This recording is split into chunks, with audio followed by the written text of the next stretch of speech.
नमस्कार दोस्तों, स्वागत है आप सभी का हमारे YouTube चैनल पर। मेरा नाम है ऋषभ शुक्ला और आप देख रहे हैं ऑल अबाउट सोशियोलॉजी। कल हमारी प्लेगरिज्म की वीडियो जो कि आपके अनुरोध पर आई थी, आज हमारी दूसरी वीडियो जो कि उसी सिलेबस से मिलती जुलती है, जिसका नाम है कॉपीराइट। आज हम लोग जानेंगे कि कॉपीराइट क्या होता है, कॉपीराइट से संबंधी कानून कौन से हैं, कॉपीराइट कहते किसको हैं, तथा कॉपीराइट में कौन कौन सी सुरक्षा उसके मूल मालिक को मिलती हैं। हम लोग आज ये जानने का प्रयास करेंगे। तो आइए शुरू करते हैं आज की वीडियो। कॉपीराइट एक ऐसा कानूनी अधिकार होता है, एक ऐसा आ, अधिकार प्रदान करता है उसके कर्ता को, जो कि उस व्यक्ति से संबंधित होता है, जिसका कि वो कि स्वामी होता है। उदाहरण के लिए, जैसे अगर हम आपसे कहें कि किसी कोई एक वस्तु है जो कि आपसे संबंधित है, तो कहीं ना कहीं उस वस्तु पर, उस चीज़ पर आपका कॉपीराइट है।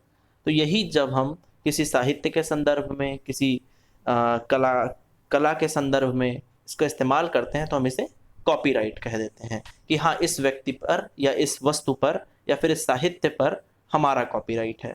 तो कॉपीराइट एक तरह का कानूनी अधिकार होता है जो कि किसी व्यक्ति को उसके मौलिक कार्य की स्वायत्तता प्रदान करता है, ऑटोनॉमी प्रदान करता है कि हाँ भाई, ये कार्य आपसे संबंधित है। मान लीजिए कोई कविता आपने लिखी है, तो उस कविता पर पूरा अधिकार आपका ही तो होगा।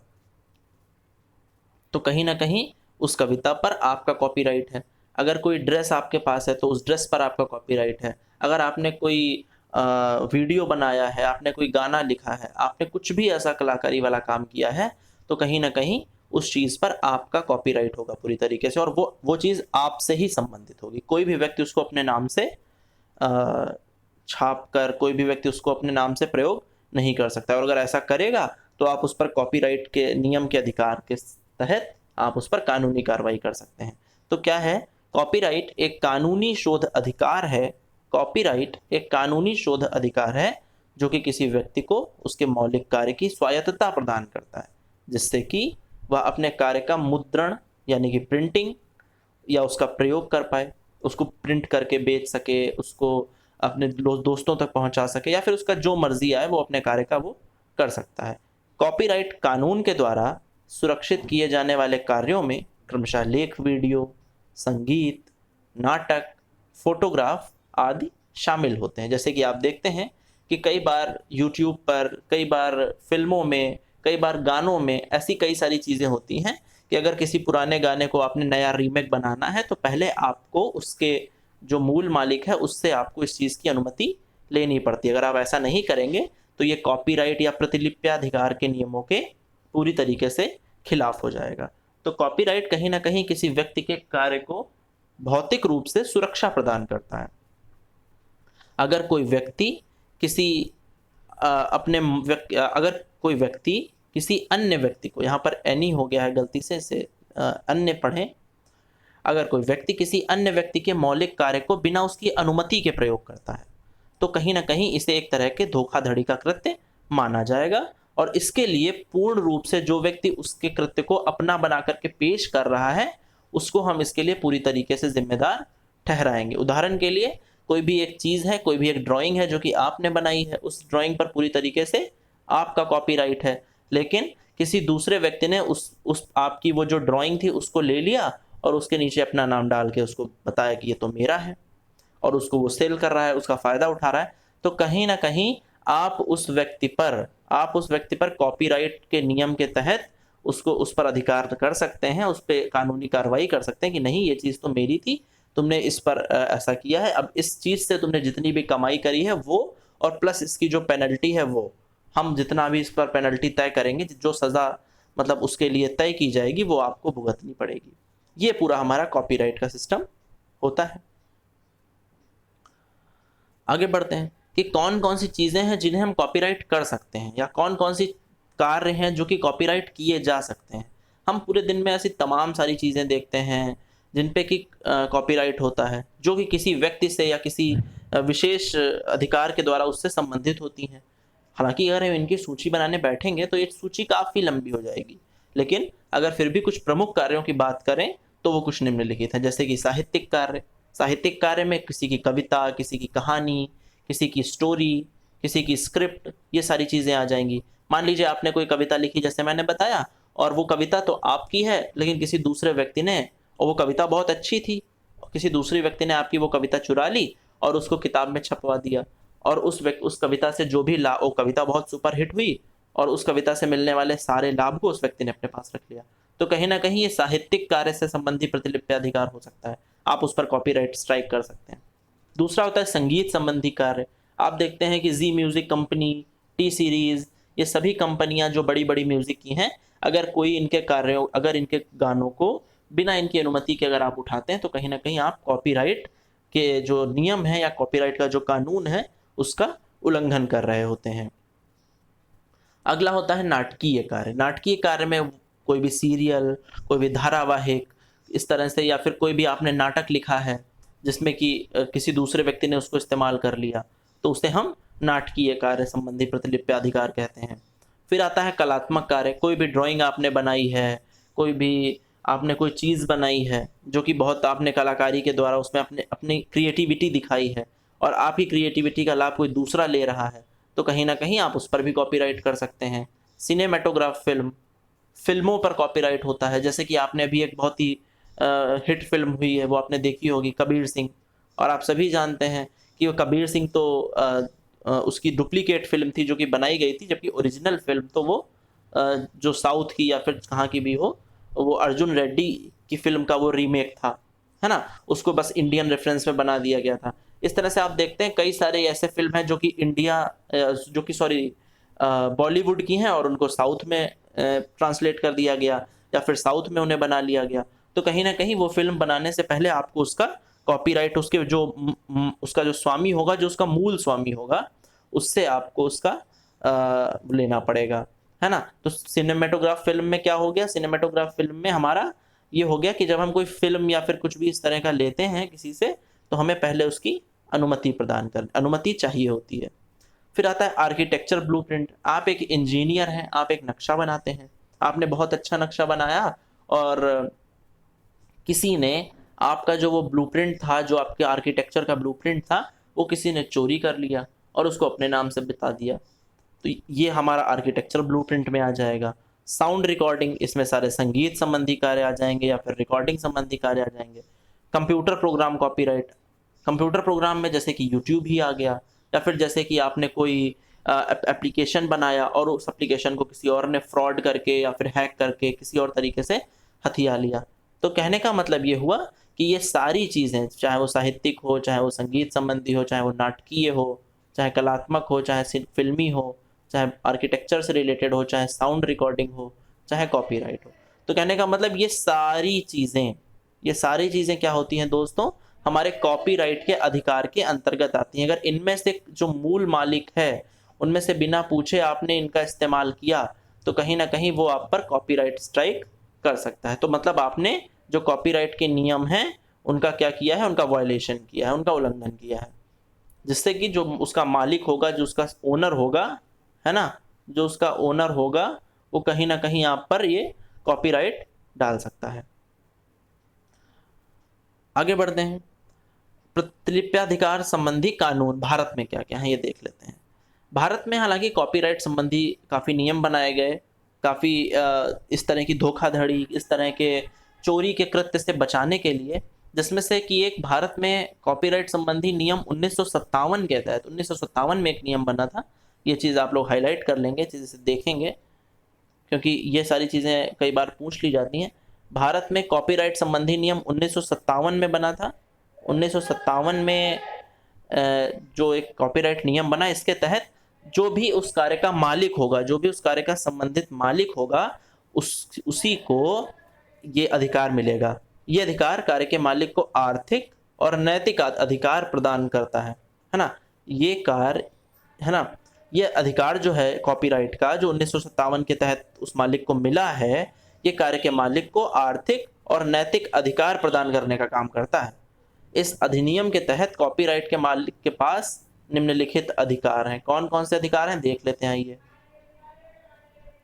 पहला अधिकार तो यह है कि कार्य को बेचने, है ना, कार्य को बेचने का अधिकार सिर्फ उसके मालिक के ही पास सुरक्षित रहेगा। अगर कोई दूसरा इसे प्रयोग करना चाहता है तो उसे पहले मालिक की अनुमति लेनी होगी। यानी कि अगर आप किसी भी तरीके से उस किसी दूसरे व्यक्ति के कार्य का प्रयोग करना चाहते हैं, किसी दूसरे व्यक्ति के कला का प्रयोग करना चाहते हैं, उसकी फिल्म का प्रयोग करना चाहते हैं, उसके लेख का प्रयोग करना चाहते हैं, तो कहीं ना कहीं आपको पहले उसके मालिक से अनुमति लेनी पड़ेगी। अगर आप अनुमति नहीं लेते हैं तो फिर वो आपके ऊपर कॉपीराइट डाल सकता है। तो कहने का मतलब, और जो उसका मालिक है, जो उसका स्वामी है, वो चाहे तो उसको बेचे, चाहे खरीदे, चाहे जो करे, लेकिन अगर आपको उसका प्रयोग करना है, अगर आप उसका प्रयोग करना चाहते हैं, तो पहले आपको उसके मालिक की अनुमति लेनी होगी। समझ रहे हैं ना बात? तो आपको पहले उसके मालिक की अनुमति लेनी होगी। अगली अगली आगे बढ़ते हैं। कार्य का वितरण मुफ्त में उपलब्ध होगा या फिर उस पर कुछ शुल्क तय किया जाएगा? ये सारा तय करने का जो अधिकार होगा, मतलब या तो वो फ्री होगा भाई, या तो वो वितरण उसका फ्री कर देगा, वो कह देगा नहीं हमने फिल्म बनाई है, इसको कहीं भी हम कोई भी आदमी डाउनलोड करके प्ले कर सकता है, या फिर उस पर कुछ मूल्य निर्धारित करेगा, है ना। ये तय कौन करेगा? सिर्फ उसका मालिक। ये सारी चीजें सिर्फ उसका मालिक ही तय कर सकता है।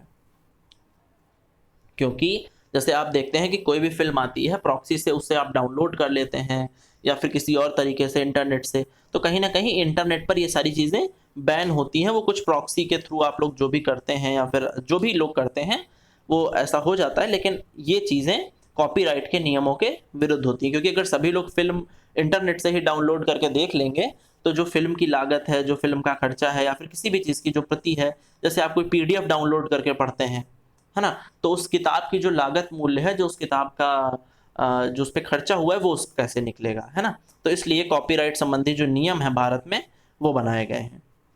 आगे बढ़ते हैं।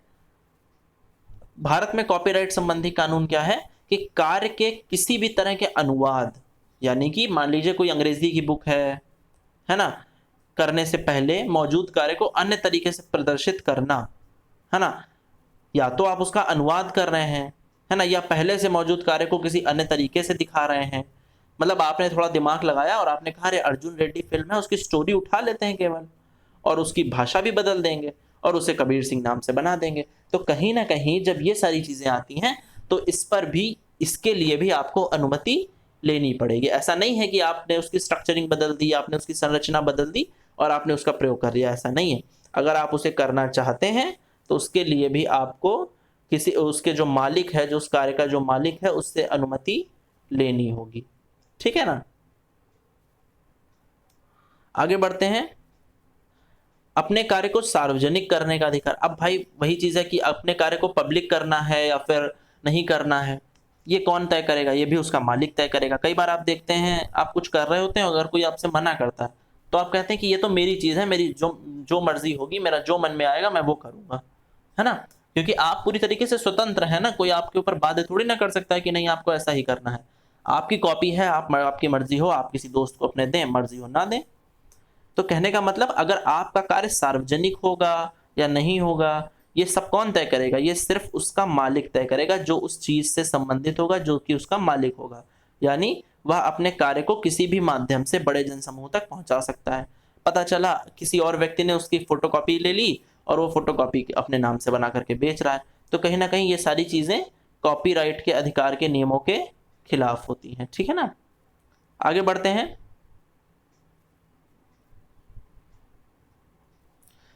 कॉपीराइट के कुछ प्रमुख लाभ भी होते हैं। क्या लाभ हो सकते हैं?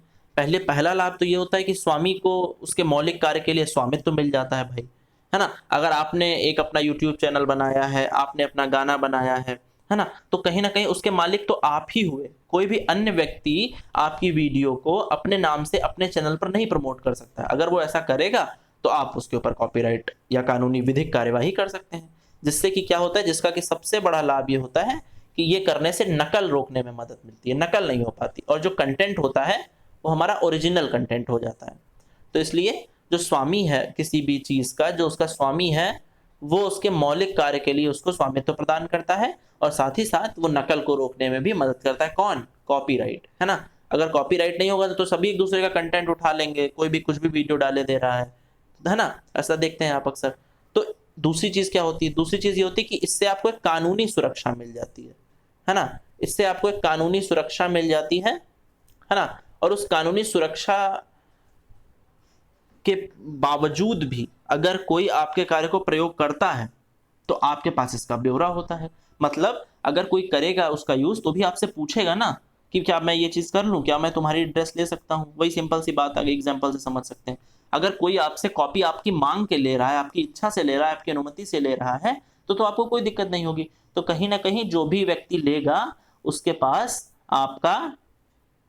आपके पास उसका पूरा ब्यौरा होगा, है ना। तो उसके बाद देखते हैं अगला पॉइंट क्या है। अगला पॉइंट है कि इसकी जो वैधता होगी वो आपके जीवित रहने तक और मृत्यु के बाद 70 वर्षों तक होती है। अगर 70 वर्षों तक भी उसके बाद भी कोई व्यक्ति आपका कंटेंट कॉपी नहीं कर सकता है, ठीक है। और अगर कोई कॉपीराइट नियमों का उल्लंघन करता है तो उस पर आप विधिक कार्यवाही कर सकते हैं। उसके तहत सरकार ने कुछ रुपए का उस पर वो हर्जाना लगाया है, कुछ सालों की जेल है ना। पूरा उसका एक पूरा कॉपीराइट एक्ट आता है, आप उसे डाउनलोड कर सकते हैं, देख सकते हैं।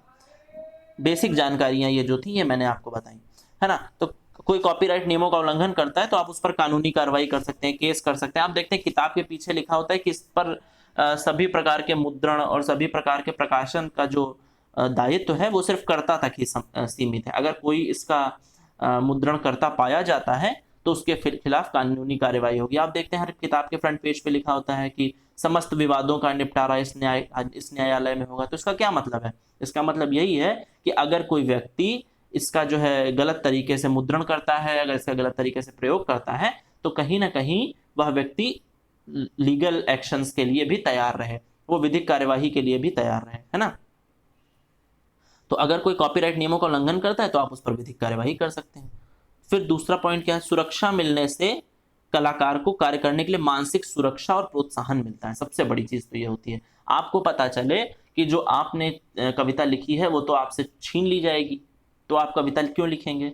आपको लगे कि अगर आपने बहुत मेहनत से खाना बनाया, बहुत अच्छा खाना बनाया, और उसके बाद आपसे किसी ने तारीफ करी, तो उसका क्रेडिट आपके किसी दोस्त ने ले लिया, आपकी छोटी बहन ने ले लिया कि अरे नहीं नहीं ये तो मैंने बनाया था, तो आपको बहुत बुरा लगेगा। तो आप अगली बार से वो काम उतने मन से नहीं कर पाएंगे। तो कहीं ना कहीं सुरक्षा मिलने से, जो ये सुरक्षा मिलती है कॉपीराइट नियम के थ्रू, कलाकार को कार्य करने की मानसिक सुरक्षा और प्रोत्साहन मिलता है। वो आगे भी काम करता है। जब उसकी भाई प्रोत्साहन होती है तो फिर वो आगे भी काम करना चाहता है, वो मानसिक रूप से स्टेबल रहता है कि हाँ हम आगे काम करेंगे तो हमें आगे भी प्रोत्साहन मिलेगा। तो ये थी हमारी आज की वीडियो। एक बार पूरा रिवाइज कर लेते हैं। क्या था? कॉपीराइट था, कॉपीराइट एक कानूनी शोध अधिकार है जो कि किसी व्यक्ति को उसके मौलिक कार्य की स्वायत्ता प्रदान करता है कि वो उस व्यक्ति का स्वामी है, और वो उस चीज का स्वामी है और पूरी तरीके से उस चीज से वह व्यक्ति संबंधित है। अगर कोई भी उसका मुद्रण करता है, अगर कोई भी उसका प्रयोग करता है, तो उससे पूरी तरीके से अनुमति लेनी होगी। जैसे कि साहित्यिक कार्यों में, संगीत संबंधी कार्यों में, नाटकीय कार्यों में, या तमाम जो भी और भी कार्य हैं इनमें उनकी उससे अनुमति लेनी पड़ेगी। कॉपीराइट संबंधी कानून हम लोगों ने पढ़े, है ना। हमने पढ़े कि कॉपीराइट के प्रमुख लाभ क्या होते हैं। तो आज की वीडियो के लिए इतना ही। वीडियो अपने दोस्तों के साथ शेयर करें। इस वीडियो की जो पीडीएफ है, ये जो आप देख रहे हैं, ये जो पीडीएफ है आपको हमारे टेलीग्राम ग्रुप पर मिल जाएगी। तो इसके लिए हमारे टेलीग्राम ग्रुप से जुड़ें, और डिस्क्रिप्शन में सारे लिंक दिए हुए हैं, आप वहाँ पर हमें ज्वाइन कर सकते हैं।